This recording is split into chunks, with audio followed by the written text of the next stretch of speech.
The UK departing the European Union without a deal in place has been routinely described as going off a cliff edge, and it might be time to invest in a parachute, as that prospect has gathered momentum this week. Last Sunday there were warnings of a no-deal Brexit in Dublin, London and Brussels after months of excruciating talks between the United Kingdom and the EU.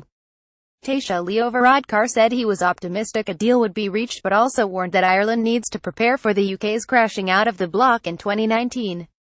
In London, the British Foreign Secretary, Boris Johnson, wrote to the Prime Minister, Theresa May, to say the UK ought to prepare for the same eventuality, while in Brussels the EU's chief negotiator, Michel Barnier, said it was drawing up contingency plans. Minister for Foreign Affairs Simon Coveney, whose rhetoric on the UK has hardened in recent weeks, said government departments were preparing for the fallout from the UK failing to negotiate a withdrawal deal.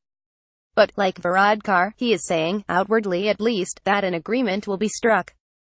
It would be very, very bad for Britain and for Ireland should no deal happen, he said. I do not believe the British government will allow it happen. Maybe it's for those reasons that Coveney later vowed that the UK will have no greater ally than Ireland in relation to the talks.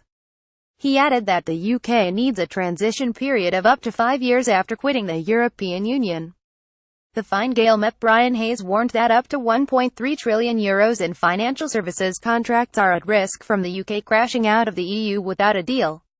It's not all bad news, though, as Coveney also expressed the hope that the Republic would succeed in its bid to replace the United Kingdom as the home of the European Banking Authority post-Brexit. Separately, the European Central Bank's supervisory arm criticized banks' Brexit relocation plans. It said some were leaning too far towards the empty shell model that regulators have cautioned against. After last week's revelations that Bank of Ireland was adding a further 6,000 accounts to its list of customers affected by the tracker mortgage scandal, a leading credit agency said what must have been on everybody's mind. Moody's pointed out that the move raised questions about the numbers acknowledged by other lenders. The inclusion of a significant number of additional customers for compensation is credit negative for other banks because it raises questions about whether other lenders affected by the review will revise upwards their provision amounts, it said.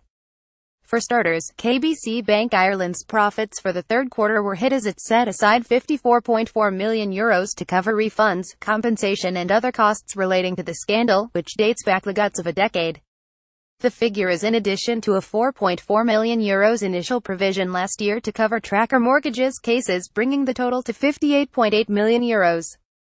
KBC previously said that 1,661 customers had been affected, but it added that there may be a further 200,600 cases. Danske Bank, the last of the lenders to say how many people had been affected, identified 78 customers and set aside €600,000. The Central Bank of Ireland is meanwhile preparing to start an enforcement investigation into AIB, the Irish Times has learnt. The central bank's deputy governor Ed Sibley said that he expects all the main banks to be subject to central bank enforcement investigations. He also said the scandal was the latest chapter in an unacceptably long list of cultural failings in financial services firms. Will they ever learn? The Republic was back in the dock this week as its role in facilitating tax avoidance by multinationals came under scrutiny in India. Google lost a $192 million tax case when a tribunal found that its local and Irish units collaborated in a clear and conspicuous attempt to help the Indian operation skip its liabilities on business taxes. The case was said to have sparked concern among several multinationals with offshore intellectual property in the Republic. Then there was the so-called single melt tax structure, the details of which were revealed in the Irish Times this week. The scheme is similar to the double Irish loophole that the government closed, to much fanfare, in 2014. The main difference is that, instead of a Caribbean tax haven, the final destination for the tax-free funds is Malta, with which Ireland has a double taxation agreement, and which has a very low corporate tax rate. Despite corporate tax lawyers' fast-fact identification of the new loophole when Michael Noonan shut down the double Irish, the government is only now moving to deal with the issue. Minister for Finance Paschal Donohoe said it was absolutely not the intention to create tax planning opportunities for companies that want to reduce their tax bills, and called for coordinated corporate tax reform internationally. The human cost of all this was touched on by the charity Christian Aid, which said the Republic's tax system was undermining developing economies' tax bases. It said the state has been a much more significant player in this than it has cared to admit. The U.S. House of Representatives meanwhile passed a far-reaching tax reform package in a big win for President Donald Trump. In a highly anticipated vote, members of Congress backed the Tax Cuts and Jobs Act by 227 to 205. Among its main changes are a cut in the corporate tax rate to 20% and a one-off tax to encourage companies to repatriate their offshore profits. The proposals still have to navigate the U.S. Senate, however.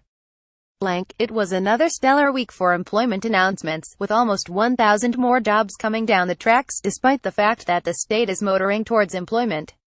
The Recruiter Indeed, which employs more than 700 people in Ireland, said it was on track to increase this number to 1,000 by 2018.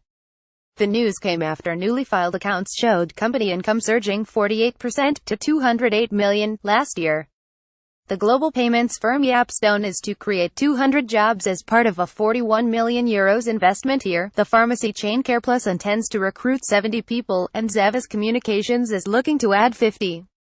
The U.S. software firm Cassia plans to create up to 130 jobs in Dublin after a €19 million investment from the state-backed Ireland Strategic Investment Fund.